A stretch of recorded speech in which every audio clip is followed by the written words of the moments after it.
Teman sekalian, kita masih punya waktu dengan beliau berdua, termasuk mudah-mudahan untuk tanya jawab. Sebelumnya saya beri pengantar begini, di Arab Saudi itu ada seorang imam, seorang syekh yang dibiayai pemerintah karena kakeknya dulu sangat berjasa kepada perkembangan Islam. Beliau sering mengadakan sholawatan di rumahnya dan banyak jamaah-jamaah atau tamu-tamu dari Indonesia yang hadir ketika maulidan, sholawat maulid di rumahnya.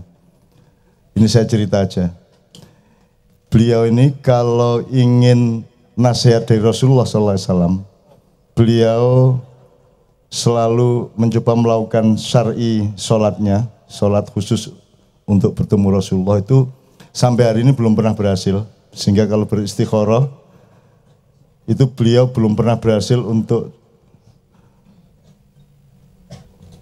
mencapai satu kualitas kebersihan dan kesucian hidup untuk bisa bertemu dengan Rasulullah.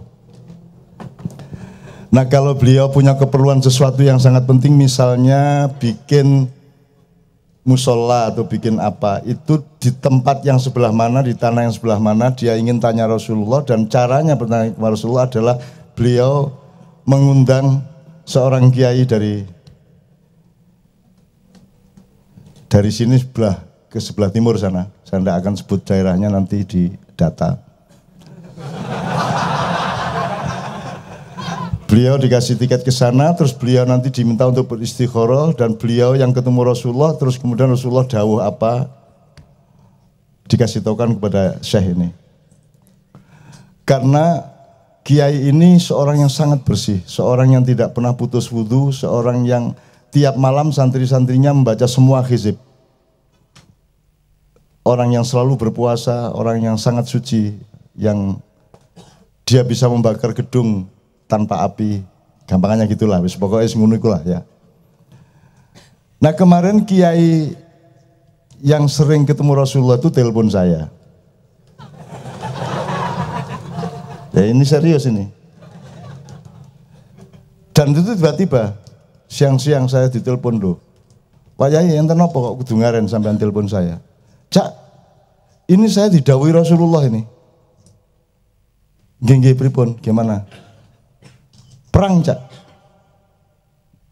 Perang, Cak. Wah, Rasulullah dawuh perang. Loh, nek diperangi perang, mau lewat jalan apa? Hukum milik mereka, uang milik mereka, pemerintah milik mereka, semua alat peperangan milik mereka semua. Kalau perangnya seperti sekarang ini, kita sekarang harus perang. Menunggui ceritane. Aku kan kaget awan-awan, gurung mangan dijak perang. Aduh, terus aku ndelok bebek selamat mari ngono aku. Terus dawuh Rasulullah menang apa kalah? Menang, Cak. Terus kita harus perang berubuh pakai gelar perang gajah neto apa ini gelar, enggak, Cak. Serangan malam saja. Dan saya enggak akan omongkan ini. Pokoknya gini, dah. Pokoknya kalau sampai besok terjadi seperti yang dikhawatirkan hatinya banyak umat Islam di Indonesia ini, wes, Cak, tak lakonane. Misalkan bagian Jogja, aku bagian nggonku. Wes, dan itu cukup sederhana kok, tes wes. Gitu. Habis itu mereka akan ketakutan. Ngono ceritanya, jadi wah, kok dawuh perang awan-awan. Itu ceritanya. Nah, ini saya ceritakan kepada Anda semua supaya juga didengar oleh teman-teman kita. Gitu ya. Kita nggak ngomong sara, kita nggak ngomong diskriminasi etnik, kita itu cuman kalau ayam ya memang kita sebut ayam, kalau kambing kita sebut kambing, kan cuma gitu kan. Tidak berarti kita sara gara-gara menyebut dia ayam. Gitu. Nah, ini sebenarnya peringatan untuk semuanya, mbok sudah kita bareng-bareng. Wong Anda juga sudah menguasai semuanya gitu kok. Ini negara kan perusahaan, kekuatannya kan pada modal nomor satu, tidak pada perangkat politik. Perangkat politik kan cuma alat untuk penguasaan, untuk menerapkan modal-modal itu di mana-mana, dan semua kan sudah milik Anda ini. Sepak bola aja sudah Anda masuki kok. Keraton Jogja aja sudah Anda masuk, semua sudah milik Anda. Anda masih kurang apa lagi? Anda seperti api yang membakar seluruh Indonesia nanti suatu hari. Mbak sudah sekarang bareng-bareng omong-omong dialog. Ini saya ingin beliau nanti ngomong mengenai dialog. Dialog, duduk bersama seperti saya tulis tadi di Kompas, duduk bersama. Orang-orang tua bareng-bareng untuk menyelamatkan. Wong kita juga menerima semua kok selama ini kok. Kapan umat Islam menindas orang lain? Penggaweannya wong Islam kan ditindas terus toh. Islam kan tidak punya bakat untuk menindas, bakatnya itu ditindas. Tidak begitu pinter menipu, kalau ditipu itu pinter banget. Gitu loh, kita juga tidak terbiasa mencari ingin menjadi pemimpin, enggak. Yang kita juga tidak belajar untuk memilih pemimpin dan seterusnya lah, teman sekalian. Jadi saya ingin juga mengatakan, Mbok dipikir lagi semua ini, dipikir lagi, ayo duduk bareng, jangan semua diambil. Sebab tetap bukan hakmu, nanti kamu berhadapannya dengan tidak dengan kami loh. Kita ini bukan penghuni tunggal di Indonesia. Kita ini bukan makhluk satu-satunya yang diberi hak untuk tinggal di bumi, ada banyak yang lain. Ada banyak hal yang tidak kalian ketahui dan juga mungkin tidak aku ketahui. Tapi aku meyakininya kalian tidak. Kalian akan kaget nanti oleh adegan-adegan, oleh ajal. Idza jaa ajaluhum la yastakhiruna sa'a wala yastakdimun. La yastakdimun. La yastakdimun sa'atan wala yastakhirun. Kalau sudah tiba ajal, tidak bisa didulukan dan tidak bisa diakhirkan, ditunda. What is ajal? Kita menerjemahkan dengan lugu, kematian. Saya tidak mengatakan itu salah, saya cuma ingin mentadaburi itu momentum. Kalau momentum sudah datang, trigger itu sudah datang, maka tidak bisa ditunda dan bisa didulukan. Jadi semua yang bikin ribut selama ini 4112 itu kan ada trigger satu momentum. Dan itu tidak bisa dibikin oleh manusia. Termasuk yang terakhir yang menyangkut Kiai Ma'ruf Amin itu kan ada triggernya. Itu triggernya kan tidak sengaja. Kok menjadi seperti itu? Jadi siapa sebenarnya subjeknya itu? Wong yang bersangkutan sendiri yang seolah-olah subjek itu kaget dengan efeknya kok kayak gitu. Berarti ada subjeknya. Jadi Allah Maha Bekerja. Allah Maha Bekerja dan Allah di situ kami bukan aku. Kami itu artinya Allah dengan staf-stafnya, bisa Jibril, bisa Mikael, bisa Anda, bisa siapapun. Nah, teman-teman sekalian, mumpung kita masih punya kemungkinan, kelemahan kita adalah kita terlanjur harus hidup di dalam konstelasi kalah atau menang. Ini kelemahan hidup. Semua masalah dalam hidup itu kan kalau bisa tuh win-win. Menang dan menang. Kalau orang Jawa menang tanpa ngasorake. Kalaupun terpaksa menang tanpa ngasorake kan gitu. Sekarang kita terlanjur karena hukum itu harus ada yang kalah, harus ada yang menang. Sebenarnya hukum itu saat-saat terakhir itu darurat. Seharusnya kalau bisa sebelumnya diselesaikan secara akhlak, diselesaikan secara irfan, secara kearifan. Kita tidak pernah menyelesaikan secara kearifan, secara silaturahmi, tidak pernah menyelesaikan secara akhlak, kita langsung pakai hukum. Akhirnya kita gontok-gontokan di wilayah kalah atau menang.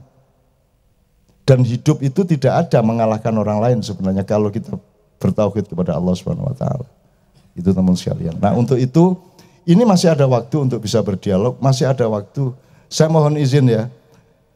Saya tidak sebut namanya, tapi sekarang kalau dulu kan saya cuma disambati oleh segmen. Eselon segini.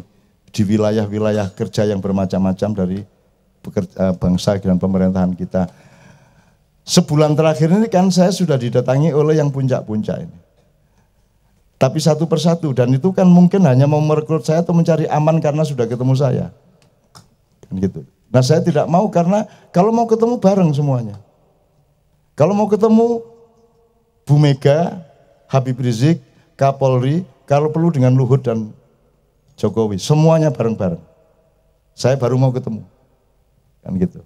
Kalau kamu tidak mau itu dengan saya, aku ya gak padan, aku ya gak kepingin apa-apa. Oh, ngaku iki Naufia tak wala-wali wis cukup. Tak kayak koyo martabak ngene gitu. Beres. Apa saya ini hidup ini gak kepencil tahu karo dunia itu. Allah mengatakan dunia aku bikin indah di mata orang-orang kafir, betul enggak? Dan aku khawatir menjadi orang kafir karena terlalu terpesona kepada dunia ini. Kan gitu. Maka saya bukan tidak menikmati dunia, tapi saya tidak akan tersandera. Tidak akan dipenjara oleh dunia. Jadi aku ini enggak apa-apa, aku diem aja enggak apa-apa, aku enggak jadi apa-apa, enggak apa. Saya juga dianggap enggak ada ya enggak apa-apa. Wong saya aslinya yang ada tuh Allah kok. Kan saya cuma diada-adakan sebentar untuk ganggu-ganggu sampean. Aslinya saya enggak ada. Masa saya ada? Enggak masuk akal bahwa saya ada. Yang masuk akal ada hanya satu, yaitu Allah Subhanahu wa ta'ala. Kalau ada yang lain selain Allah, itu berarti Allah mengada-adakan untuk sementara waktu selama outbound tadi itu. Oleh karena itu mari kita berpikir panjang sampai nanti kita di surga bersama-sama, dan kita sudah latihan ngene iki lho swarga meneh-meneh. Ngene iki, yes ngene iki. Nanti pulang ke rumah masing-masing dengan istrimu yang kamu inginkan, persis. Loh, kurang piye? Pokoknya begitu kamu ingin, jadi. Nah, terakhir sekali sebelum kita sama beliau. Kan ada innama amruhu idza arada syai'an ayyaqula lahu kun fayakun. Ini tolong diperhatikan kembali terjemahannya. Terjemahannya selamanya apa? Jadi, maka apa benar itu? Kalau jadilah berarti kun fakana. Walakin laisa kana walakin yakunu. Present continuous tense. Loh, kok ngomongan. Gontor rek, gontor. Ya bahasa Inggris titik iso aku ya. Jadi dia sedang berlangsung, jadi bukan Allah bilang jadi maka jadi. Loh, itu kan sudah jadi artinya. It's already done, kan gitu. Done, kan gitu. Enggak, ini gak done. Having been doing. Sedang berlangsung. Jadi yang diciptakan Allah itu sedang berlangsung. Kalau Allah mengatakan 6 hari, mungkin sekarang hari ke-6. Mungkin, wallahu alam. Tapi sedang berlangsung. Jadi ketika Allah bilang kun, itu enggak terus alam semesta jadi, terus lama nunggu baru ada kamu saya. Enggak. Jadi kunnya Allah itu kemudian berlangsunglah Islam. What is Islam? Islam adalah adonan, racian, susunan. Bahwa matahari diputari oleh bumi dan rembulan, itulah Islam. Itulah metabolisme Islam, itulah organisme Islam, itulah ekologi atau ekosistem Islam. Jadi Islam itu lahir dan dimulai sejak kun. Literasinya Lauhul Mahfuz, wujudiahnya alam semesta, kemudian dinamika kreatifnya dikasih ke manusia. Sedang berlangsung, jadi Islam bukan sejak Muhammad. Muhammad sudah Islam, maka dia lolos cum laude, maka dia digelari Al-Amin. Betul enggak? Dan kita enggak ada yang Al-Amin. Rasulullah sudah Al-Amin, sudah Islam belum itu? Sudah banget, sudah lulus banget. Jadi Iqra itu bukan untuk Muhammad. Iqra itu untuk kita. Muhammad tidak perlu Iqra, sudah Iqra banget, sudah cum laude kok dia. Lulus luar biasa. Dan Muhammad tidak butuh Iqra. Dan nanti puncaknya kapan saya jelaskan. Puncaknya Iqra itu adalah Iqra Muhammad. Setelah Iqra'ul Quran, Iqra'ul Alam, Iqra'ul Afaq, Iqra'ul Nufus ya. Nanti puncaknya adalah Iqra Muhammad. Asal Anda bisa membaca Muhammad, terus kamu meniru semua kebaikan dan kemuliaannya, maka manusia akan baldatun thayyibatun wa rabbun ghafur di seluruh alam semesta. Iqra Muhammad. Bacalah Muhammad. Maka Iqra bukan untuk Muhammad, lewat Muhammad untuk kita. Wong puncaknya Iqra Muhammad, masuk Muhammad, Iqra diriku sendiri. Ya enggak lah. Muhammad enggak perlu baca, dia sudah sarjana utama luar biasa. Gitu ya teman sekalian ya. Jadi mudah-mudahan Anda menjadi lebih ringan, ini enggak apa-apa. Harus lebih ringan. Kalau pulang dari KC makin berat, walah, untuk apa Anda di sini belajar seimbang? Di sini bukan soal ilmunya kok, soal membiasakan diri hidup seimbang, pikirannya, hatinya, mentalnya, cuman itu kok. Dan Anda tidak merasakan bahwa Anda ini sedang latihan keseimbangan, maka Anda tahan toh. Ketahanan Anda itu kan, apa ya kok iso tahan ya? Ini masih lumayan Mas, ini masih kering ini. Kemarin di mana yang terakhir? Di Gresik, di Wanayasa, di Purbalingga itu setelah berdiri baru tahu bahwa ternyata itu air toh. Jadi tadi itu duduk berjam-jam di atas air. Dan tidak ada yang berdiri kencing, pasti kencing langsung di tempat. Coba gimana dong jalan keluarnya? Enak ora? Iya toh, wong tidak ada yang berdiri kencing kok. Tenang semua. Dadi ketok ya aku curiga langsung ditokno seru. Itu termasuk dosa pribadi. Tidak ada yang tahu toh. Tapi malaikat tahu, ayo gue biar gue gitu. Oke teman sekalian, Ustadz Fadol ini beliau dari FPI. Tepuk tangan semua.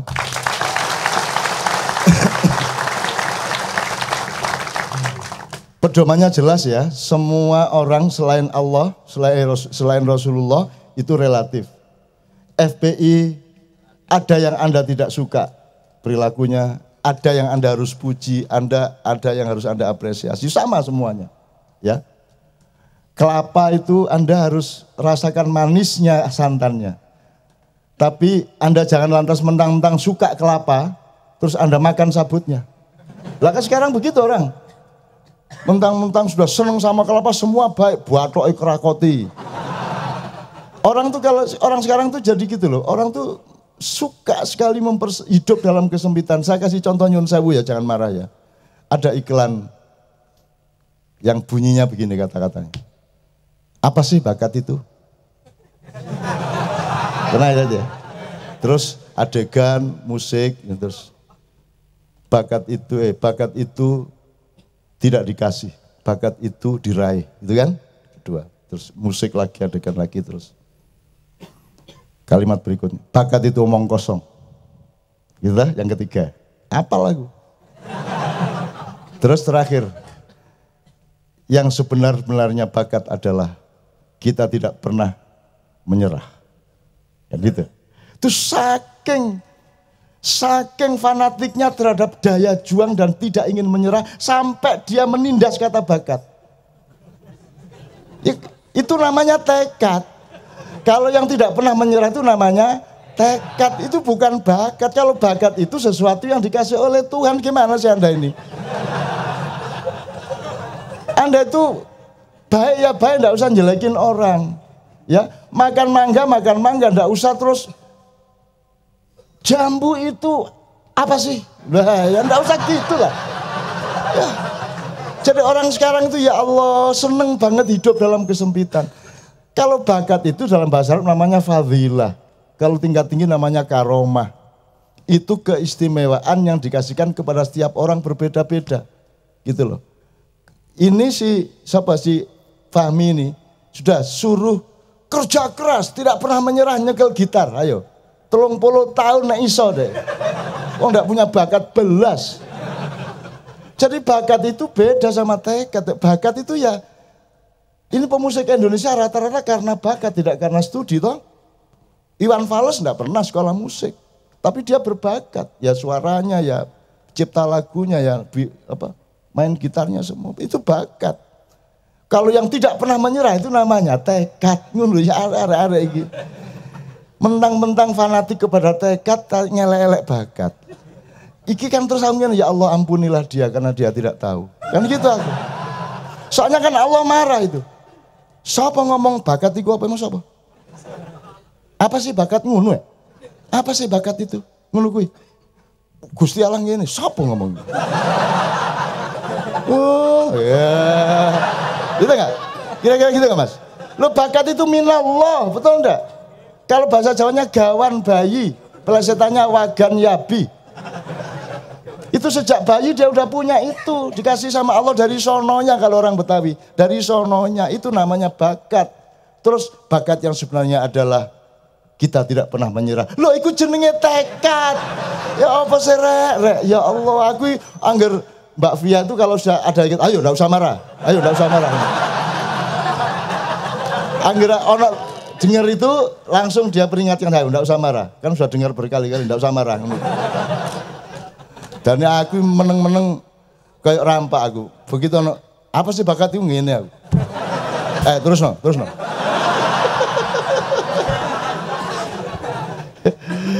Masya Allah, aku seneng di Indonesia ini. Ya Allah, paling blasur karuan. Ya Allah, ya Allah, ya Allah, Masya Allah, ya Allah. Betapa indahnya Indonesia aku, ya Allah. Dan apa sih bakat itu? Bakat ngomong kosong.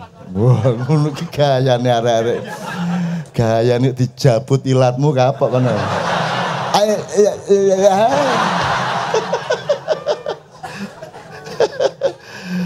Kamu sudah dicabut ilatmu di Pulau Seribu, setelah itu di pengadilan ke-8 kan diginiin lidahmu sama malaikat, ya toh? Diginiin. Dan aku pesen ya Allah 2 kali lagi deh. 2 kali lagi. Supaya tidak terjadi kiai yang menelpon saya itu. Aku tidak suka peperangan. Aku hanya ngertinya kemesraan dan cinta. Aku tidak mengerti yang lain. Sampai hari ini saya masih menulis yang di Kompas maupun di web, itu semuanya masih rahmatan lil alamin. Betul enggak? Masih Gandhi. Masih Mahatma Gandhi, karena saya orang Islam ya Muhammad Gandhi. Nah, yes. Gitu ya. Saya tafadhol. Nanti beliau, tapi bila beliau yang mempersilakan, ya. Bismillahirrahmanirrahim. Allahumma shalli ala Muhammad wa ali Muhammad. Saya hanya menghantarkan saja. Di samping saya ini adalah Habib Ali Al-Hamid. Beliau ini adalah Ketua Hilmi. Saya nggak tahu singkatannya Hilmi. Hilal Merah Indonesia. Yakni Hilmi itu adalah bagian kemanusiaannya FPI. Beliau ini adalah ketuanya dan berperan penting dalam semua peristiwa alam, maksudnya kejadian kalau ada gempa dan lain sebagainya atau banjir dan lain sebagainya, beliau termasuk orang yang turun pertama kali yang mengkoordinir atau mengkoordinasi anggota-anggota FPI. Ini Habib Ali Al-Hamid, mungkin nanti bisa share dengan kita. Kemudian di samping Habib Ali ini adalah Habib Usman Soekarno Arsal. Beliau ini adalah seniman, tapi selalu berkhalwat, jadi tidak mau muncul. Kemudian di sampingnya itu adalah adik beliau, Habib Ahmad. Oh bukan.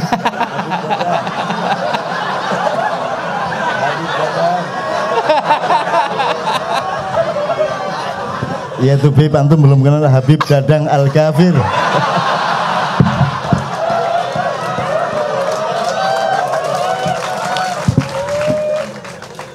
Rupanya pengen dapat gelar Habib juga deh.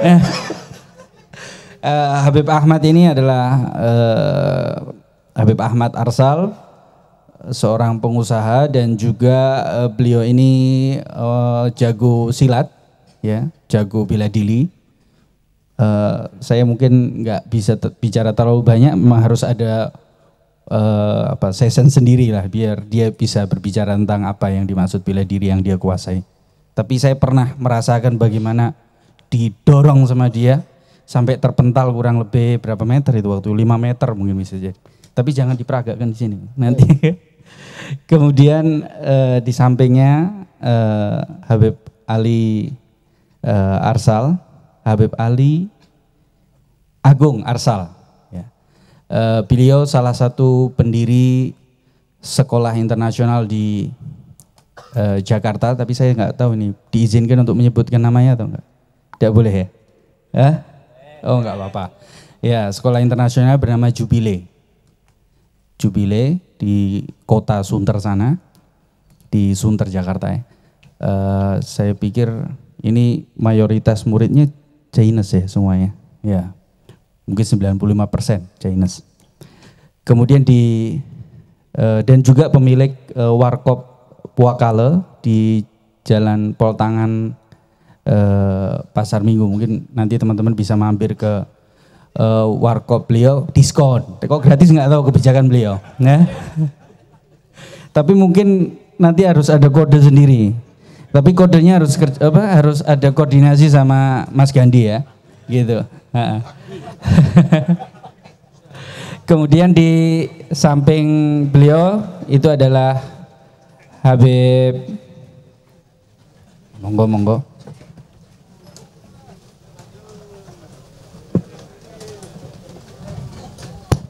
Sallu ala Muhammad. Allahumma shalli ala.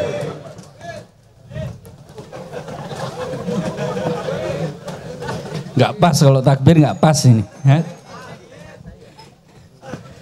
Kemudian yang ada di depan saya ini, bukan depan sini ya, samping berarti ini ya. Ya, samping saya ini Habib Hashim Arsal Al-Habsyi. Ini semuanya tadi Al-Habsyi kecuali ini Al-Hamid ya.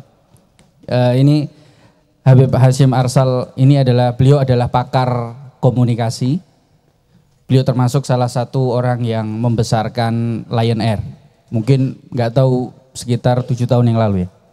7 tahun, tapi beliau sekarang sudah keluar dan beliau juga mensyukuri bisa keluar dari Lion Air. Kalau tidak keluar dari Lion Air bisa terjebak juga dalam peta politik sekarang ini. Mungkin untuk karena sudah satu-satu sudah saya perkenalkan. Nah, nanti saya tidak tahu harus mulai dari mana nih. Habib Ali Al-Hamid dulu lah, yang FPI ya. Yang ditunggu pasti FPI ya. Ya. Sallallahu alaihi Muhammad.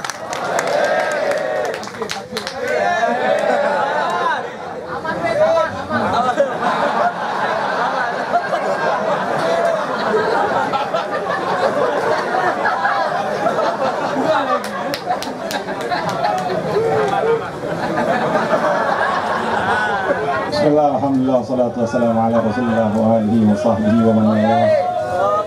Usikum wa iyaya bitaqwallah wa ta'atihi la'allakum tuflihun. Balagul ula bi kamalih wa syahadid bi zamalih. Hasunat jami'in hasalih sallu alaihi wa alihi. Allahumma salli ala Muhammad wa ala alihi. Assalamualaikum warahmatullahi wabarakatuh.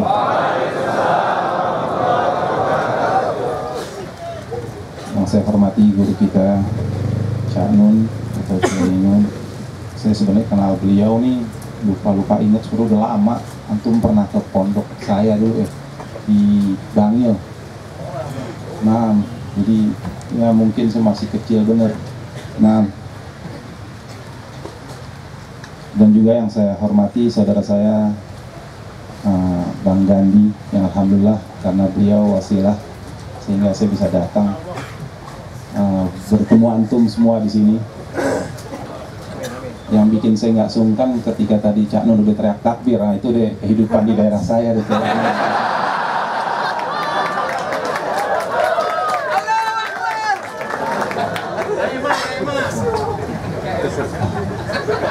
Prosesnya panjang sebenarnya. Saya ikut di FPI itu 2008. Nggak apa-apa cerita dikit ya. Oh iya, enggak, besok pagi saya ada tugas makanan. Ini istiqlal, itu masih tanggung jawab saya. Sebenarnya saya juga mungkin seperti umumnya orang yang tidak begitu suka dengan apa yang saya lihat. Sampai pada satu kejadian, ada seorang ulama di Jakarta yang bagi kalangan kami, orang tua yang luar biasa, meninggal dunia. Lalu ketika itu saya melihat beliau, pemimpin FPI ini datang. Orang waktu itu pada lihat, bilang siapa nih orang? Oh nggak tahu, ini yang namanya FPI, ketuanya nih Habib Rizik. Udah, saya pikir begitu aja Kak. Saya nggak terlalu hawil, tapi ada satu gerakan di hati saya, tapi tetap saya nggak mau datang. Masih merasa aneh nih gerakan, saya nggak suka dan lain sebagainya lah. Belum. Besok ketemu insya Allah. Kalau saya bukan bagian itu, saya bagian kemanusiaan. Jadi kalau daerah antum ada kebakaran, apa yang bisa dibantu hubungin saya. Terus pada satu kesempatan teman saya ngajak saya untuk pengajian. Kebetulan di tempat beliau, saya kaget. Saya pikir saya coba untuk datang dengan berat hati. Awalnya sih, ya tapi saya pengen tahu lah. Karena saya terdidik dari ayah saya, suka berhubungan dengan semua orang dengan mudah. Saya lihat yang saya pernah rasakan seperti itu. Akhirnya saya datang, sampai ada satu pembahasan. Waktu itu Kiai membahas masalah tanah fadak. Nah, ini dalam apa ya, sejarah Islam ini kan yang paling termasuk salah satu sensitif, dan saya bertanya sesuatu yang lebih sensitif lagi di depan umum, sehingga orang waktu itu pada ngelihat ke saya gitu, background ya api, terus bertanya kasus tanah fadak, ini siapa yang antum bela, Sayyidatul Fatimah kah, anda punya jidah, atau Sayyidina Abu Bakar sebagai sahabat Nabi? Wah, orang pada ngeliatin saya bilang apa yang salah, emang bego nih, saya pikir nih saya ngetes begini yang enggak biasa anak muda waktu itu ya, tapi dikasih jawaban yang tanpa meremehkan atau merendahkan diantara keduanya, sehingga saya sedikit agak apa, langsung jatuh hati lah kalau orang bilang saya langsung terkesan sama beliau. Sampai ada pengajian, setelah pengajian kalau antum pernah tahu kasus dulu di Monas dengan Ahmadiyah, beliau kemudian ngajar dengan kita, terjadi ya kejadian di Monas, entah gimana proses waktu itu beliau ditangkap, yang menurut saya juga ya saya melihat itu ada politik dan lain sebagainya, saya tidak mau bicara di situ. Sebenarnya waktu itu dari situ saya mulai ingat, kemarin saya sempat ngomong, Kiai Bib, antum nih kurang lebih, tadi pagi saya ketemu dengan beliau, makanya hari ini kita nih masih terlalu apa ya, saya nih kedekatan dengan beliau nih luar, ya nggak paham lah saya mau ngomong dekat bener, karena saya mungkin satu-satunya orang yang menemani beliau selama di penjara waktu itu 7 bulan hampir 8 bulan sebelum masa percobaan, hampir tiap hari saya di sana di penjara, tiap hari udah bisa dikatakan ya, Senin, Selasa, Rabu, Kamis, Jumat, Sabtu, Minggu ya ke situ. Kadang saya bawa anak saya, istri saya. Karena entah saya juga nggak tahu bisa seperti itu. Kenapa bisa seperti itu? Mungkin saya melihat ada sesuatu yang beliau pertahankan dan beliau bela.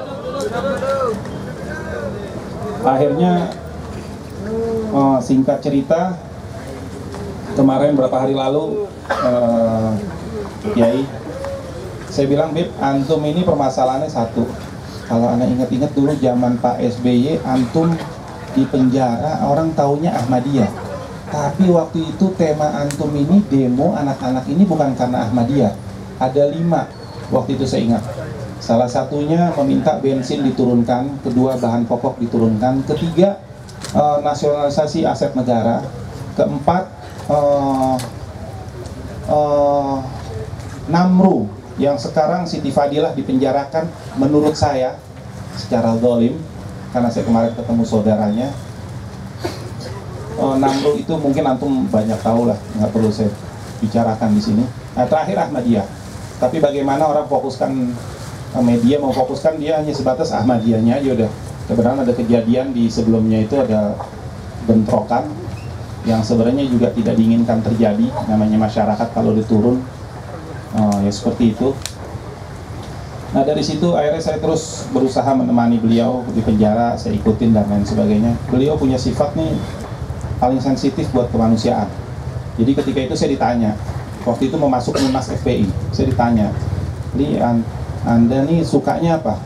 Kegiatan Anda nih apa?" Saya bilang nggak ada, saya paling kalau di rumah ada banjir, saya terima orang-orang untuk tinggal di rumah saya siapin makan dia dan lain sebagainya. Akhirnya dia langsung berpikir, ya udah nanti Anda bantu ya FPI. Bantu apa? Saya bilang saya nggak bisa, adalah bagian kemanusiaan bencana. Dia bilang, saya bilang ya udah, insya Allah apa yang saya bisa saya coba kerjakan. Sampai Munas saya ditentukan sebagai ketua Hilmi 2008, 5 tahun berikutnya. Sebenarnya saya sudah mengundurkan diri, tapi ketika itu saya dipinta lagi maju. Ini memang sensitif luar biasa beliau, Kiai. Ketika itu pertama kali saya dites itu kasus jebolnya Situ Gintung. Kalau ada yang tinggal di sana, nah itu masjidnya alhamdulillah termasuk yang pertama membersihkan itu. Beliau punya target selalu begini, baik di Aceh, tsunami yang beliau pimpin langsung, bagaimana caranya masjid dibersihkan terlebih dahulu dan dijadikan posko. Itu ketika Situ Gintung saya baru pulang rumah, belum sempat nyalain lampu, beliau telepon saya. Waktu itu beliau entah dengan apa, Kiai, ya pokoknya beliau telepon lah, beliau di penjara. Ali udah dengar belum ada kejadian? Apa Bib? Situ Gintung. Apaan tuh Situ Gintung? Gimana sih aneh di dalam bisa tahu, ente kagak? Apaan Bib? Ya udah cari tahu tuh, Situ Gintung tuh jebol, banyak korban, berangkat deh. Itu saya belum mandi, waktu itu maghrib, saya masuk rumah rapi-rapi, saya berangkat langsung menuju daerah Ciputat. Saya kaget juga, itu pertama kali saya nanganin. Saya bingung mau nanganin apa nih. Kebenaran karena ada senior-senior saya, anak-anak udah di sana bikin posko, mulailah mereka bekerja sehari, 2 hari, 3 hari terus seperti itu.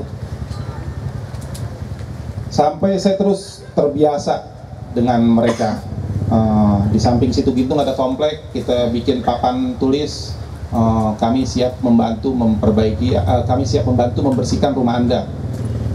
Akhirnya kita dipanggil sama tetangga-tetangga gitu. Ya ini sama-sama lah, seperti antum-antum semua, anak-anak Indonesia yang punya jiwa menurut saya peduli terhadap saudaranya luar biasa. Saya kalau bicara jujur, saya lebih baik mengundurkan diri. Karena saya agak kadang ngeri juga melihat mereka nih kalau ingin mau melakukan sesuatu tuh Kiai. Saya kadang suka takut, kayak kasus Padang misalnya, 2000 berapa tuh, gempa. Itu gimana caranya mereka mau bantu orang. Kadang saya juga belum beri mereka pelatihan dan lain sebagainya. Misalnya ada satu tanah, ya itu tanah perkampungan itu teruruk habis. Mereka rombongan datang. Saya ditelepon terus nih di Jakarta. Saya bilang, apa yang mau dikerjain? Ada Beb, caranya gampang.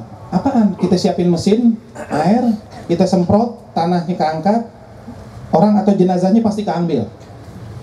Bilang, oh bagus juga.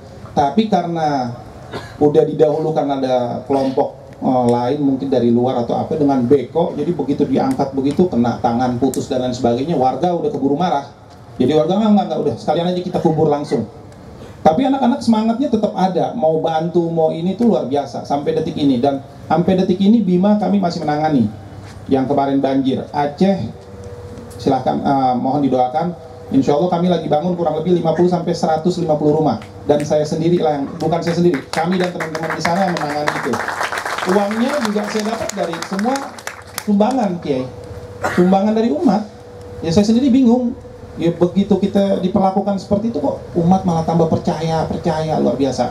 Makanya hari ini saya agak gelisah seharian karena kalau antum ikutin berita kan, beliau harus dipanggil ke Bandung dalam kasus yang ya sebenarnya antum tahu lah seperti apa, kasus demi kasus dan sebagainya. Saya hanya mau katakan beliau sama seperti Kiai yang punya rasa peduli di negara ini. Mungkin ada hal-hal yang kita tidak tahu dan kita hanya diperlihatkan secara media, kita tidak tahu seperti apa. Beliau orang yang sangat cinta NKRI dan saya berani mati akan itu, dan saya berani sumpah demi Allah saya katakan itu berkali-kali. Beliau pernah mengatakan ketika Allahu Akbar, saya yang di belakang karena saya nggak terbiasa emang bagian kemanusiaan begini. Beliau pernah mengatakan berapa hari lalu, 2 minggu lalu dia katakan, ini gimana caranya nih TNI mulai dari atas sampai bawah harus merasakan hidup, harus tidak boleh ada yang sengsara. Kenapa sih mesti atasannya melulu yang hebat dan lain sebagainya, bawahannya enggak? Itu sampai hal-hal kayak begitu terus dipikirkan di kepala beliau. Memang beliau paling sensitif kalau urusan, maaf saya terus terang, paling sensitif kalau urusan agama. Jadi waktu di penjara pun beliau ditaruh di penjara itu di tempat khusus bagian narkoba. Beliau ngajar seperti biasa. Orang Kiai kalau orang masuk penjara itu pasti di celananya dipotong karena takut dipakai katanya buat bunuh diri. Celananya jadi pendek. Ketika dia sholat Jumat dia lihat, ini kok pada buka aurat semua. Dia bilang kenapa?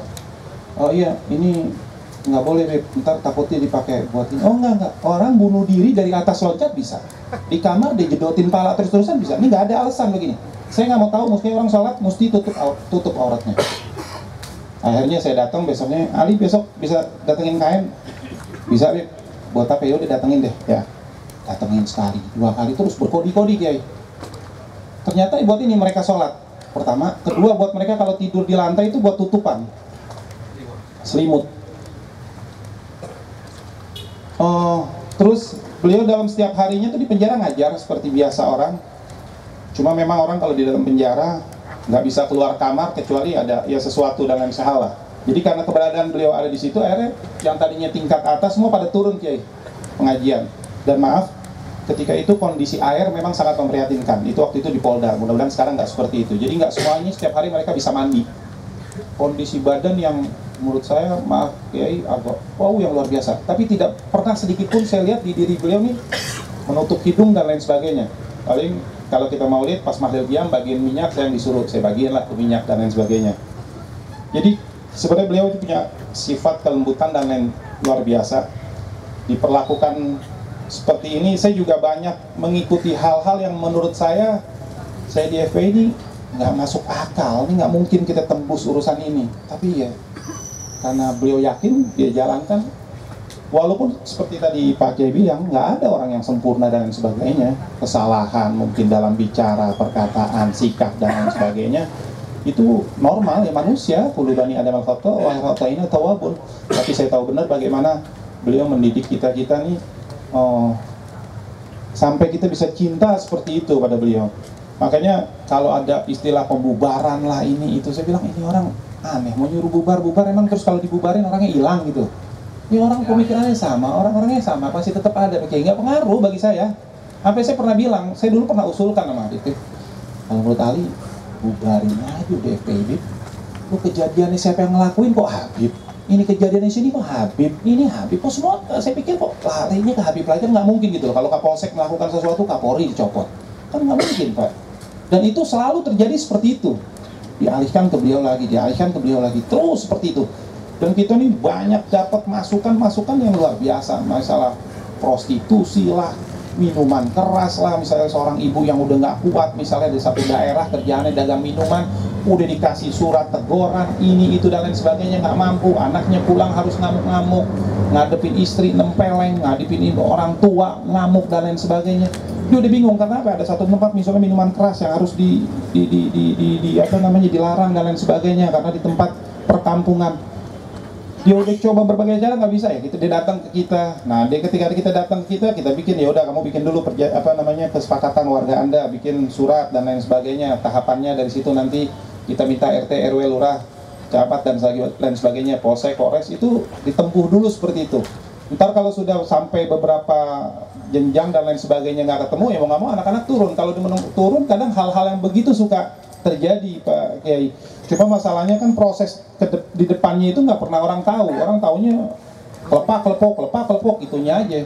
Padahal dampak dari itu mengerikan kan. Belum lagi kalau prostitusi yang mengerikan yang kadang kita nih bayangkan kalau ya Anda bayangkan kalau saudari perempuan Anda atau dan yang sebagainya masuk dalam satu cengkraman kayak begitu, masa kita di luar diskotik ayuhannas ittaqillah, sadarlah, tobat, mana mau keluar Kiai.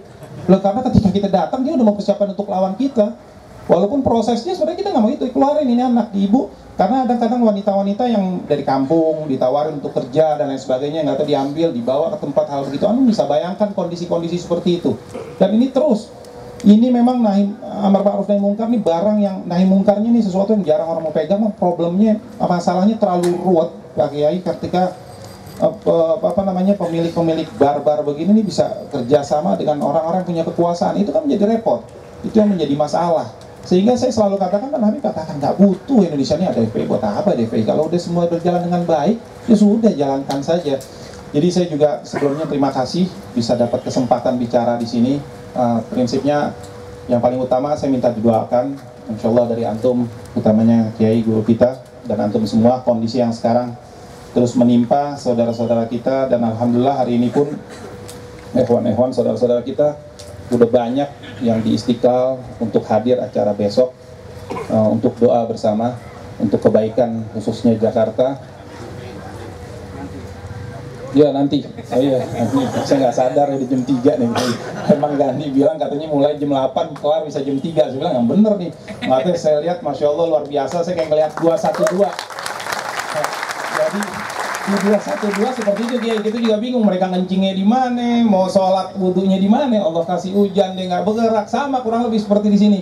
Jadi ini yang berbicara, kalau kata Hakim yang berbicara hati. Kalau dibicara hati udah repot, mau dikatakan apa aja, mau dilawan seperti aja nggak bisa.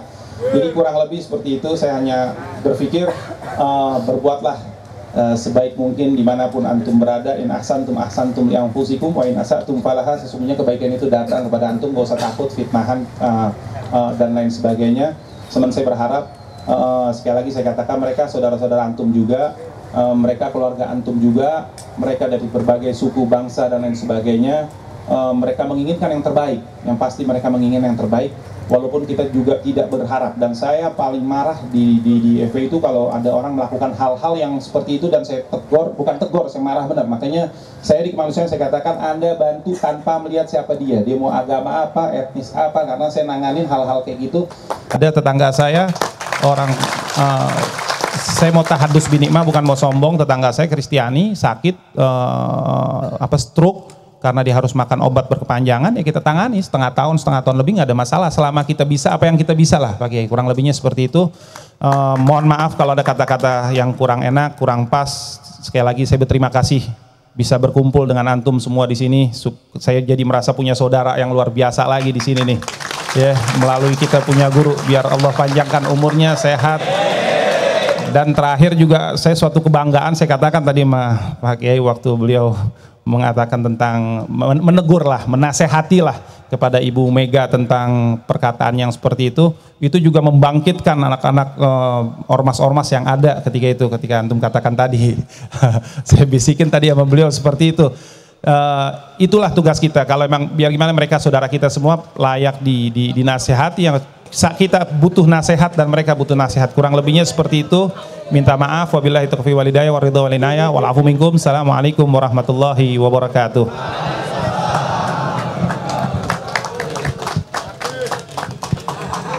Tiga kali ya. Takbir. Takbir. Takbir.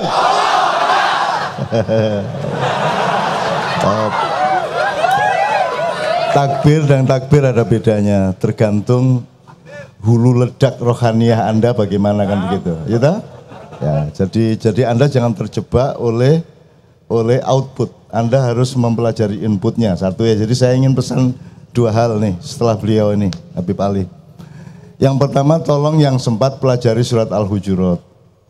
Jadi semua yang beliau jelaskan tadi menunjukkan ada jarak serius antara yang Anda ketahui dan diketahui publik mengenai FPI dengan yang beliau ceritakan. In ja'akum fasikum binaba'in fatabayyanu antusibu qaumam bijahalah fatusbihu ala ma fa'altum nadimin.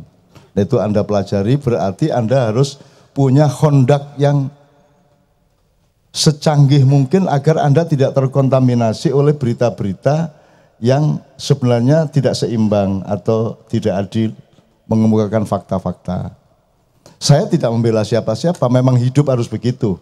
Kalau Anda cari ayat lain kan rumus hidup kan sudah jelas, asa antukrihu syai'an wa huwa khairul lakum wa asa antuhibbu syai'an wa huwa syarrul lakum. Ini rumus yang sangat dinamis dan harus kita pakai terus. Apa yang kamu benci jangan-jangan dia yang baik bagimu, dan apa yang kamu sukai jangan-jangan itu yang berbahaya bagimu. Ini terus-menerus kita pakai. Jadi alangkah indahnya kalau ada komunikasi gini seintensif mungkin, karena Anda sudah membuktikan selama ini Anda aman, karena Anda juga tidak pernah nuding-nuding orang secara tidak adil. Anda selalu insya Allah selalu seimbang di dalam memperlakukan apa saja. Ini pesan yang pertama. Pesan yang kedua, saya sebenarnya sudah tulis dua kali di Kompas dalam sebulan ini. Saya pernah bertanya dengan pertanyaan yang agak diplomatis kepada yang bersangkutan ya. Ini Anda kalau mau memenangkan Ahok di pengadilan maupun pilkada itu sudah simulasi akibatnya apa belum? Apa sudah disimulasi? Kira-kira nanti gini.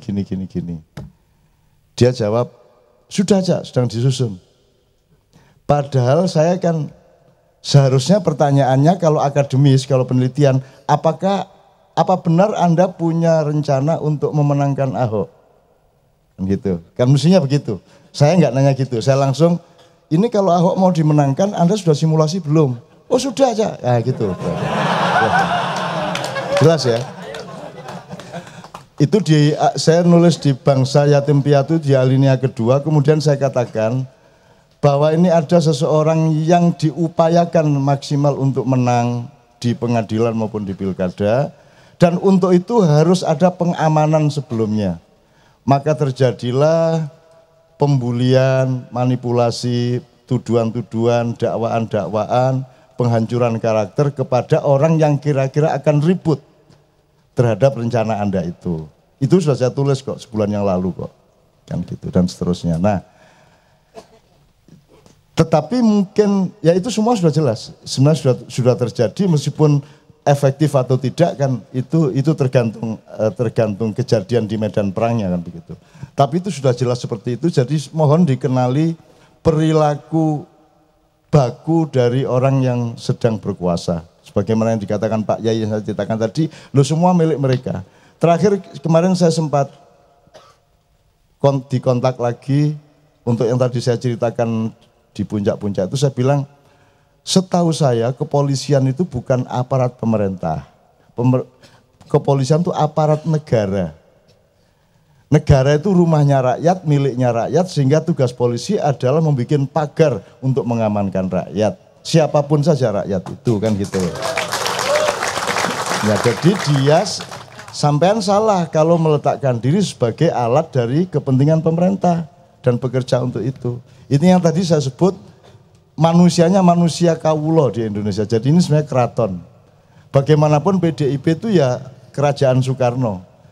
Ketua PDIP dan semua keputusannya tetap anak-anaknya Soekarno dan cucunya Soekarno. Sama dengan Demokrat itu mau mencalonkan siapa untuk Pilgub DKI, ya itu keputusan rajanya bukan keputusan partainya kan gitu. Jadi ini kerajaan. Jadi ada Indonesia adalah kumpulan, adalah wilayah yang diperebutkan atau dikerjasamai oleh kumpulan kerajaan-kerajaan. Kerajaan terbesarnya adalah kerajaan Bung Karno. Kemudian ada kerajaan SBY yang tidak meneruskan kerajaannya adalah Pak Harto, karena Pak Harto sangat serius menjalani Islam sejak tahun 89. Maka dia tidak berpikir untuk berkuasa lagi. Ini serius. Sekarang ada kerajaan-kerajaan yang sekarang dibikin baru juga ya, yang ya kerajaan barulah, yang ya kalau perlu kalau masuk masjid ya pecian, kalau masuk kan gitulah, kira-kira gitu kan. Itu juga bikin kerajaan. Dan kenapa kerajaan bisa jalan? Karena manusianya terutama kelas menengah itu adalah orang-orang yang mentalnya ngawulo. Ngawulo itu mengabdi. Dulu orang-orang mengabdi kepada raja karena mereka punya verifikasi panjang bahwa raja ini adalah manifestasi dari kekuasaan Allah. Di zaman tradisional. Di zaman modern tidak ada verifikasi spiritual. Maka yang penting mereka mengabdi kepada raja. Siapa yang sedang jadi raja? Meskipun rektor, meskipun doktor, profesor, mereka tetap cita-citanya adalah ngawulo kepada kekuasaan. Mereka entah mau pokoknya ngelamar apa, siapa tahun ditelepon untuk jadi staf menteri, kayak staf ahli apa, kayak komisaris apa, kayak pokoknya yang penting mereka. Kalau dalam wayang namanya Sumantri Ngenger, Anda pelajari Ramayana, Sumantri Ngenger. Itu bedanya dengan Sukosrono. Nah, Sumantri Ngenger ini adalah mental kita semua, mental terutama kelas menengah. Sudah meskipun pinter kayak apapun, hebat kayak apapun, tetap tujuannya adalah mengabdi kepada kekuasaan. Dan alhamdulillah Anda kumpul ini karena Anda bukan Sumantri, Anda adalah Sukosrono, Sukosrono yang miskin tapi punya harga diri. Ya Allah, pelihara kemiskinan mereka.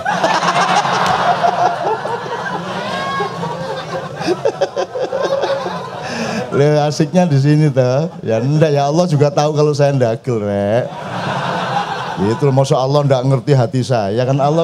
Allah kan mengerti apa yang dijaharkan maupun yang disembunyikan. Jadi apa yang saya sebenarnya maksudkan kan bukan supaya Anda dipelihara kemiskinannya, enggak. Itu kan cara saya menggoda kan gitu. Padahal Anda kan seneng-seneng juga sebenarnya. Maksud saya kan dialektikanya gini, Dang. Peliharalah kemiskinan mereka supaya mereka tetap punya harga diri. Daripada begitu kaya mereka kehilangan harga diri. Kan mending miskin punya harga diri daripada kaya tapi tidak punya martabat, kan begitu. Tapi saya tahu dalam hati Anda jawabannya kita sih pengennya ya kaya ya punya martabat.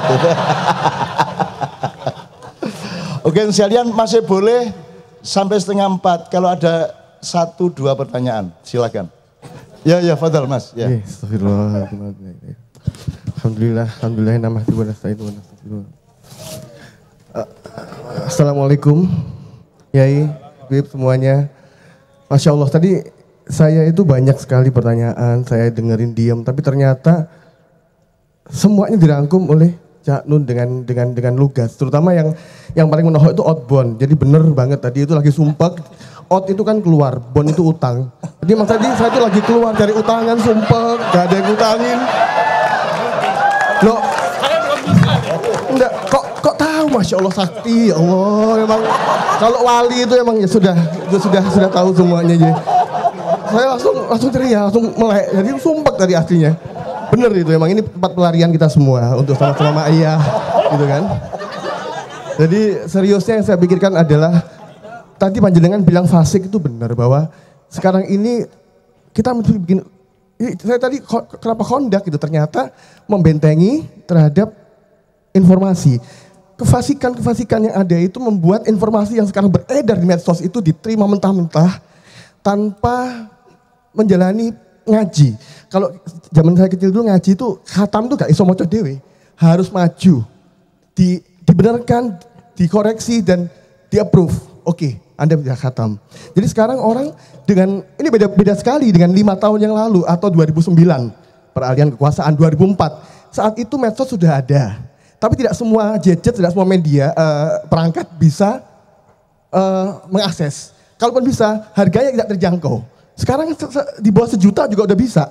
Sehingga di pelosok-pelosok daerah itu orang yang hanya informasinya dari situ tidak punya kesempatan langsung bertemu dengan panjenengan, tidak bisa dengar langsung dari Habib. Seperti kita beruntung semuanya. Jangankan jauh ke pelosok, di Jakarta, di metropolitan, tidak semuanya juga bisa datang, ibu-ibu.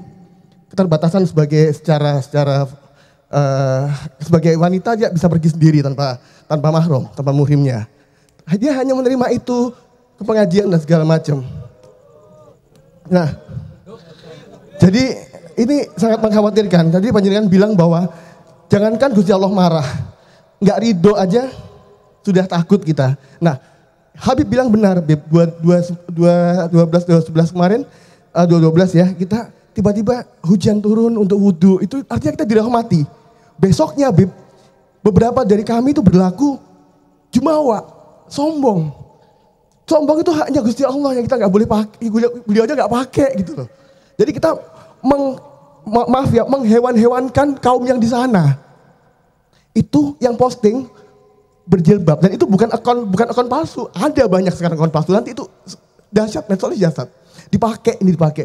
Panjenengan di 2-3 kali kesempatan sebelum pernah sekali Sabrang yang ngisi, panjenengan nggak hadir di bulan Desember, menyampaikan jangan lihat orang atau subjeknya ini, momentum ini. Penjajahan di belakangnya besar, itu kita dipakai. Kita nggak pernah tahu Dajjal itu dalam bentuk manusia atau sistem atau kaum. Efeknya dia belum muncul aja efeknya seperti ini. Makanya ada CD-nya Cak Nun ini yang zaman wis akhir memang Cak Nun. Jadi saya mohon utangan Cak Nun. Tadi kan saya outbound, golek utang nggak oleh. Jadi saya sedih kalau melihat sekarang kita di kota-kota dengan gampangnya kita dengan jilbab yang syar'i, dia ikut majelis taklim, tapi dia menyebutkan kaum yang di seberangnya dia. Seperti itu. Apa bedanya dia dengan yang panjenengan bilang ojo golek si mulut bensin? Insya Allah. Ini yang saya khawatirkan dan ternyata teman-teman di Majelis Rebuan, Mas Doni juga sudah memfasilitasi dengan tema yang Masya Allah. Ini udah memang kehendak Gusti Allah. Nanti saya mohon Habib kalau ada respon, tapi saya serius karena waktunya sangat sedikit, tinggal sisa. Saya ingin pesan kunci aja. 2, yang pertama untuk Anda dan teman-teman, yang kedua untuk Habib Ali dan teman-teman FPI ya. Yang pertama gini, kita ini sama Allah dikasih perangkat-perangkat dan salah satu fungsinya adalah untuk sensor. Jadi misalnya lidah itu sensor untuk kesehatan. Kalau Anda terancam sakit gula, lidahmu tidak mau gula.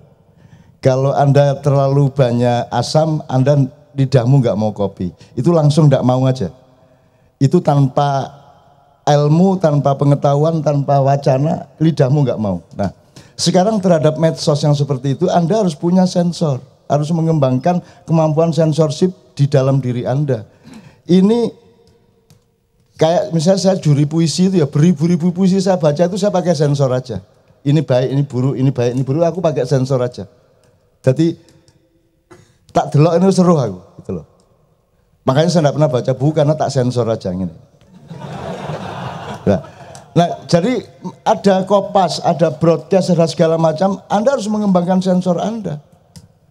Begitu itu tidak baik, Anda tidak mau membaca. Itu muncul aja dari dalam. Nah, kalau kemampuan rohaniah tidak dikembangkan, terus untuk apa kita jadi orang Islam? Bagaimana kita mau masuk surga? Itu semua nanti tidak jasadiah kok. Itu satu sistem nilai yang luar biasa lebih tinggi. Nah, kesalahan orang modern adalah seniman tidak mau disebut rohaniawan, padahal pekerjaannya roh. Estetika itu roh, 100% roh. Seni rupa bukan catnya itu, dan catnya itu mengantarkan roh yang kamu maksudkan. Jadi seni rupa bukan kanvas itu, sastra bukan kumpulan kata-kata itu, musik itu bukan bunyinya, musik itu yang dibalik bunyi itu, kan begitu. Nah, makanya ilmuwan itu rohaniawan, tapi orang modern menolak. Rohani itu dipilahkan, beda spiritualitas, beda sama intelektualitas, beda sama estetika. Makanya filsafat modern yang berlaku adalah science, estetika sama religion, kan begitu. Padahal tiga-tiganya itu adalah satu metabolisme di dalam diri setiap manusia. Jadi menurut saya kembangkan sensor Mas untuk kondaknya ya. Kalau Anda misalnya gini, kalau pakai Al-Quran, in ja'akum fasikum binaba'in fatabayyanu. Nah, kamu harus tabayun terhadap berita, terhadap Kompas itu. Bagaimana caranya tabayun? Repot banget, kita harus meneliti kembali, cari bahan kemana-mana. Padahal sehari Kompas bisa 200. Tidak mungkin, maka yang harus nomor satu dikembangkan adalah sensor, naluri. Kalau kamu iman, Anda dilindungi Allah. Kalau kamu bertakwa sama Allah, Allah melindungi kamu. Dan salah satu cara Allah melindungi adalah menghadirkan getaran malaikat itu sehingga Anda aktivasi dari jiwa Anda sehingga dia melindungi Anda. Anda tidak akan terkontaminasi. Meskipun secara ilmiah Anda tidak punya literasi untuk mengatakan ini benar atau tidak, tapi Anda punya sensor. Ini serius Mas. Jadi ringan pekerjaannya. Itu loh. Kemarin ada orang mengatakan kalau tombo hati itu kan ini. Kaping telu wong kang soleh kumpulono. Nomor 3 orang yang soleh deket-deketlah kepada orang soleh. Ini orang maknya tolong simulasi. Bagaimana cara kamu dia orang soleh? Cara kamu tahu dia orang soleh? Karena serbannya, karena dia rajin Jumatan, atau yang mana? Bagaimana kalau saya balik? Dekatlah dengan semua manusia supaya kamu bisa membedakan mana yang soleh, mana yang tidak. Bukan kamu berangkat, ini soleh saya dekat, ini enggak soleh. Kalau keliru gimana? Nah, kedua-duanya silakan tempuh, dinamis, kan gitu. Apalagi sekarang banyak talbis, yang kita sangka soleh belum tentu soleh. Karena kesolehan itu diparameteri atau dikasih kriteria simbolismenya, tidak pada perilakunya, kan gitu. Itu ya yang jadi pesan saya, sensorshipnya itu. Itu beneran Mas. Sensor itu nanti akan berkembang tidak hanya ke berita, ke apa saja. Kalau ada momen di sana, polisi cegatan, Anda tidak punya SIM, Anda tidak akan lewat sana. Karena Anda punya sensor. Kalau terpaksa kepergok, malaikat yang kasih sensor, polisi tidak bisa melihat Anda. Loh gitu, loh ini serius. Loh ini beneran. Loh, wa ma romaita idh romaita walakinnallaha roma. Kan begitu. Itu sangat nyata, bukan tidak nyata. Orang-orang ini sok modern, sok intelektual, seolah-olah dia tahu segala sesuatu. Wong dia kentutnya tidak bisa ngelihat kok. Ketika di ruangan ada 10 orang tidak tahu yang mana yang kentut kok. Akhirnya menuduh kamu ya, enggak kamu. Semua akhirnya ada ngaku, ya udah kalau gitu hantunya mesti gitu kan. Terus hantunya ngeluarin tangan sama wajahnya dari tembok. Saya enggak loh, gitu aja. Coba gimana? Kalau Anda suatu hari ini bertengkar terus nanti hantunya yang keluar loh. Gitu loh. Itu satu. Untuk teman-teman ini, kita ini punya dilema sebagai orang Islam, Ustaz. Ini bukan nasihat, tapi ini saya saling mengingat tawasobil hak. Jadi kita tuh bingung kadang-kadang dalam hidup ini. Kalau kita omong-omongkan informatif kepada orang lain, nanti kita jadi riya. Tapi kalau kita sembunyikan kebaikan kita, orang menganggap kita buruk. Yang mana yang benar? Kalau antum nggak ngomong tadi, mana mereka tahu kan, betul nggak? Tapi kalau beliau terus bikin acara di mana-mana untuk mengumumkan, jadi pamer tuh. jadi takabur kan begitu. Kan repot kita, maka kita harus punya keseimbangan. Kapan informasi itu wajib disampaikan? Makanya matriks 5 itu wajib, sunat, mubah, makruh, halal itu untuk bekal presisi di dalam setiap langkah sosial. Sekarang berdoa aja bingung kok kalau kita mau nurutin dialektika kehidupan. Kita bilang ya Allah. Kadang-kadang kita berdoa dengan ceramah kepada Allah. Satu artikel dibaca, ya Allah. Ya Allah, kami hidup di negeri yang kekuasaannya sangat zalim ya Allah. Ada struktur kekuasaan di mana ada 9 naga di belakangnya. Oh, Gusti Allah dikandani. Diceramai. Sebagaimana yang engkau firmankan di surat ini diwoco. Menurut analisis profesor ini ya Allah, wah Gusti Allah kan, oh ya. Coba. Ya, berdoa aja kita kadang-kadang susah. Kita berdoa, mintanya banyak lagi. Satu kali doa bisa 10 menit dan itu bisa ada 50 permintaan. Coba bagaimana coba itu? Kayak Allah kan kok geragas temen sih. Kurang apa saya kasih kamu itu? Semua sudah saya kasih. Kamu hidup tinggal hidup, makan tinggal makan, beol tinggal beol. Kurang apa rahmatku? Fa ya la rabbikum atukadziban kata Allah. Kamu minta banyak amat permintaanmu. Itu kan? Bener juga, ini Robbana tu akhirna innasina ta'ana Robbana tahmil. Itu aja sudah berapa permintaan. Tuh. Nanti akhirnya kan Obama atina fidunya hasan.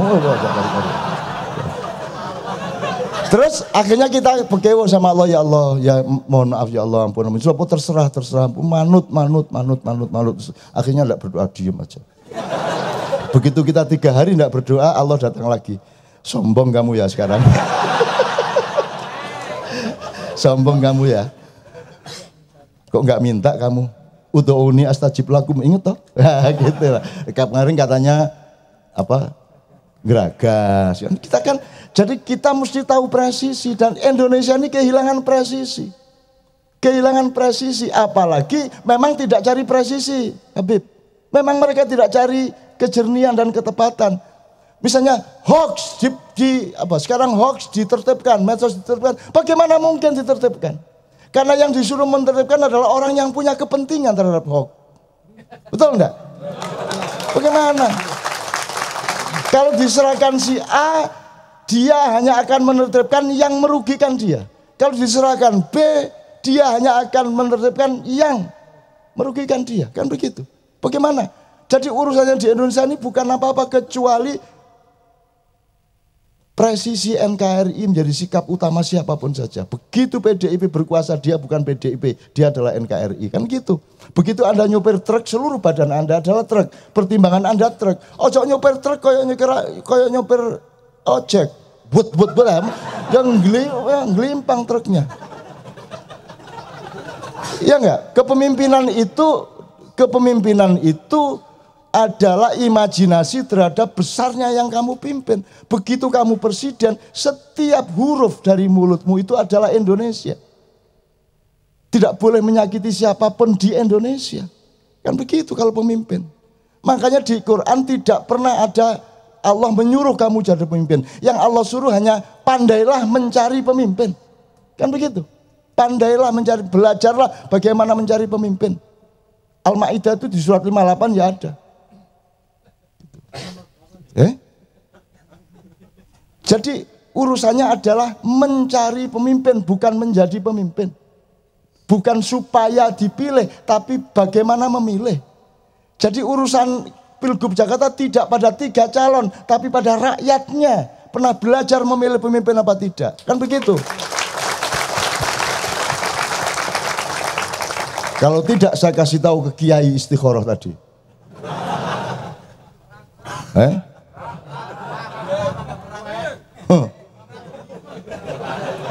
Ya udah ya gitu ya teman-teman sekalian. Ya, pokoknya mudah-mudahan habis gelap terbitlah Trump. Oke Vip, kalau ada respon Vip, kelas ya.